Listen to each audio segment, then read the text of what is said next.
Okay, so this week on Founders 15, we have the amazing William from Flowpay. As always, I'm going to ask him to introduce himself. So, William, please tell us all about yourself and about Flowpay. Hey, pleasure to see you again. My name is William Jalloul. I am a serial entrepreneur, and I'm the founder of Flowpay.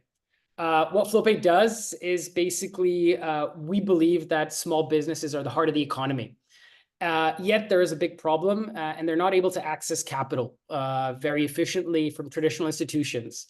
So we basically built predictive AI models, which assess the risk, but most importantly, the potential of small businesses. And based on that, we provide them with financings to help them grow and thrive their business. So I'm imagining that the startups in our network who are watching this are already trying to remember the name of the company and getting very excited about what you do. So let's just first of all talk about the sort of the global or European reach. So we've got startups from all over the world that are going to be watching this. For them at the moment, what's the kind of access that they can get to Flowpay? So we're actually based out of the Czech Republic, and this is currently where we're providing financings from. But by the end of this year, we're going to be opening up in 3 new markets, which is actually but focused in the Central and Eastern European region. So Slovakia, Slovenia, and Croatia. But actually, something that I can share with you now, we're very intensively preparing an expansion to the Netherlands.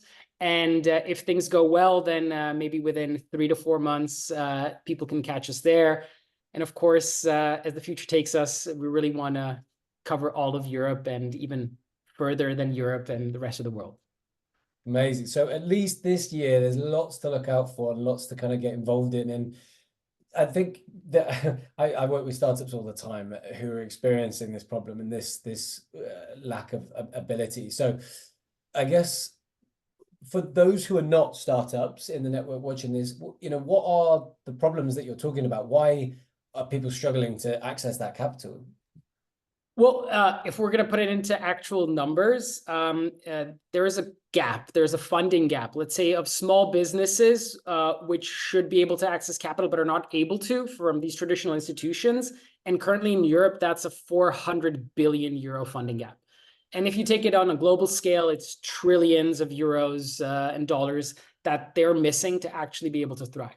And small businesses make up 99% of all companies in the world. And yet they're not getting the equal amount of capital as, let's say, large enterprises or big corporations, let's say, kind of too big to fail. And this problem is getting worse every year. There's a large demand, 9% bigger every year, and yet every year they're accessing less and less capital. And particularly at the moment, capital in the startup world is such a huge conversation. And so having outliers to be able to provide better access is something that I think is hugely going to sort of evolve the industry and really help a lot of people.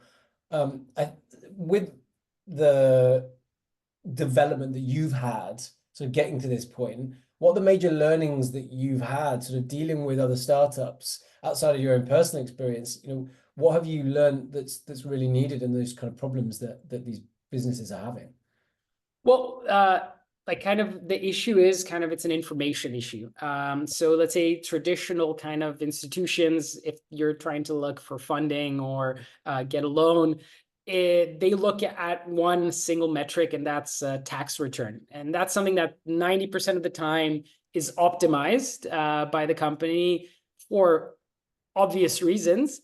It doesn't, and then there also it's old information. It's you put in your tax return a year after, and it's summarized for the entire year previous, so it doesn't actually show the reality of what's happening right now. Yeah. And by us being actually able to access real-time data from different, from accounting softwares, point of sale systems, e-commerce platforms, and other ERP systems, for example, we are able to really actually analyze the business on a day-to-day basis and in real time, and therefore actually see how they're doing and truly understand their needs, and therefore being able to, let's say, with a good heart, provide them with funding that will help them succeed. How easy is it? Like so much of this is very specific, like you said, on the the financial sort of restrictions and regulations of a particular country or a particular place. So really exciting to hear about the expansion that's coming over the next sort of, I guess, 9 to 12 months. How easy is that to be able to kind of lift it and move it across these different regulations? So regulation is a big question. That's something that, let's say, for example, in Europe, it's half of Europe regulates B2B lending. Half of Europe does not regulate B2B lending. So there are certain countries that we have to pick and choose that we can go to first before, for the simplicity of before getting, let's say, some larger license. But then there are, of course, companies which provide solutions like licensing as a service, which you can use and leverage to expand to even regulated markets. That's one aspect. But from the kind of technological aspect, the data aspect, and to be actually able to evaluate these small businesses, it's basically the same everywhere. And that's the huge advantage, what makes our solution replicable technically anywhere in the world. Even using AI, generative AI, we've been able to kind of really customize our solution to every market. And therefore, if I decide tomorrow to open up in the Middle East, in Saudi Arabia, in UAE, or if I decide to go to India, I could technically do that because the data and the numbers are the same. The models, of course, you have to just tweak them to every market a bit. But at the end of the day, the core is the same. Okay, so as as you grow and as more and more businesses are going to be able to access Flowpay, what does that look like? How, like, once they come to the website, what's the process, I guess, for them? Like, what's the business model that you have in place for the startups? And that's kind of the important thing. So, for example, in the Czech Republic and the markets I talked about where we're expanding by the end of this year, we behave as kind of a direct lender. So we directly lend to those small businesses. How we access those businesses is through embedded finance. So we connect with these platforms that I talked about, accounting software, e-commerce platforms, where we're directly embedded within these platforms. So technically, we don't have to be visible. We're kind of in the back analyzing and doing the actual kind of funding and evaluating. But the aspect which would enable us to kind of grow and scale much faster is because we always consider ourselves a tech provider. So as I said, it's kind of the same everywhere. And so we build a technology that is scalable. And we want to kind of partner with institutions, with the financial institutions, which, at this time still hold the most amount of capital, but are not able to kind of allocate that capital efficiently because, as I said, there is a misunderstanding and the data kind of aspect that they don't really understand these small businesses. Mm-hmm. So that partnership that I was talking about in the Netherlands is one of those. We'll be using our technology, but we will be cooperating with a financial institution to be able to allocate on that market quickly, as I said, within a couple of months and more efficiently. As you expand into these markets, there's going to be varying areas of competition, but like you said, at the moment, well, like there's not a much sort of option for these startups at the moment outside of those traditional ways. So what does that look like for you? Less about the competitive sort of landscape and more about just what is it that you are doing very distinctly to stand out amongst the rest?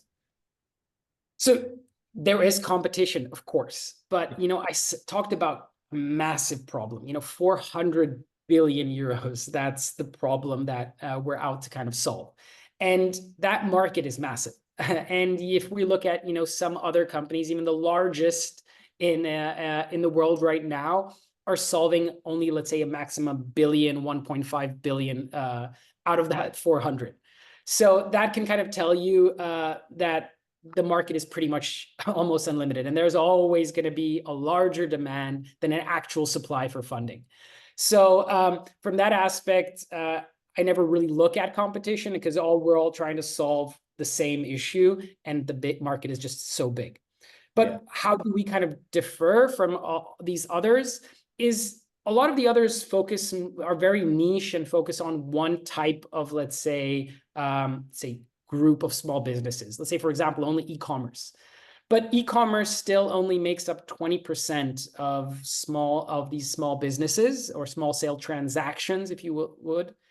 But 80% are all these other businesses. You got even freelancers or really smaller businesses in hospitality, in retail, and a lot of different industries. So that's where we differ, is we kind of look at all small businesses.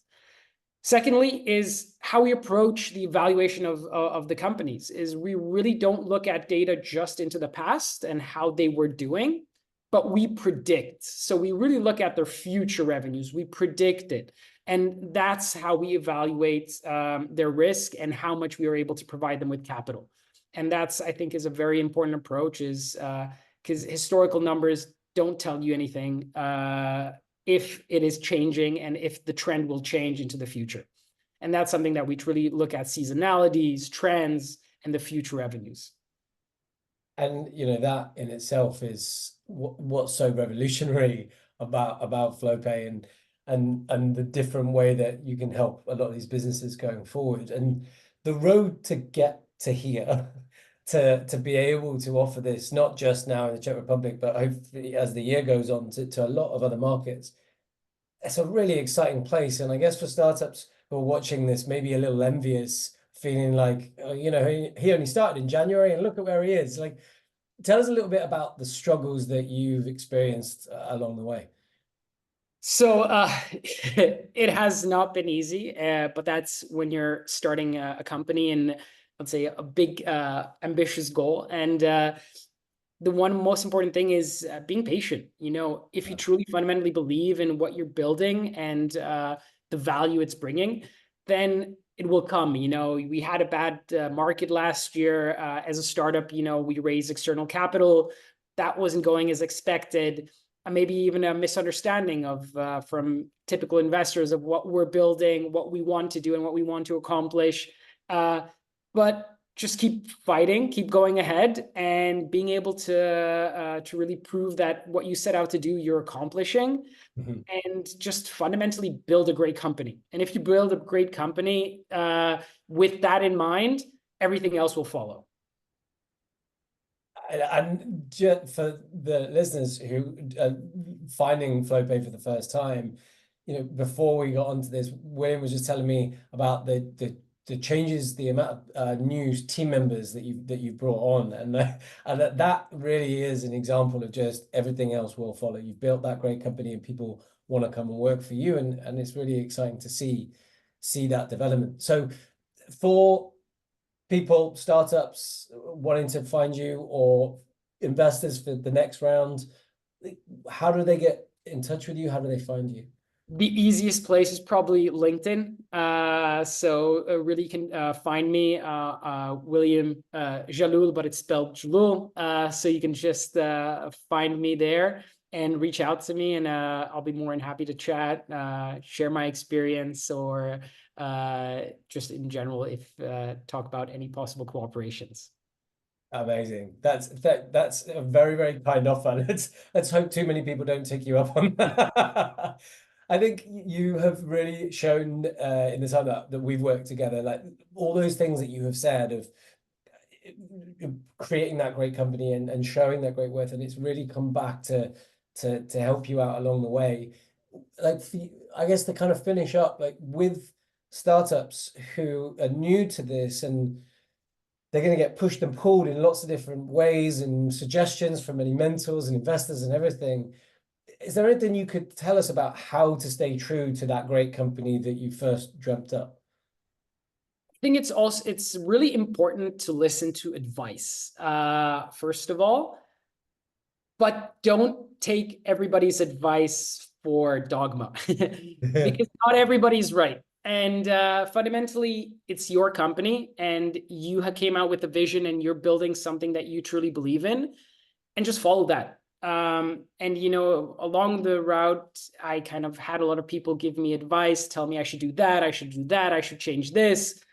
But at the end of the day, I just found out that what I was doing was right, and I just keep at it, and don't let yourself be too kind of confused, distracted by too much advice, and just keep at the core of why you started the company and the core values of that company, and what the company means to you and what you want to change. Thank you so much, William. Keep at it and keep at the core values of what you started out to do. I absolutely love that. So thank you so much for your time. And thanks everyone again for another episode of Founders 15.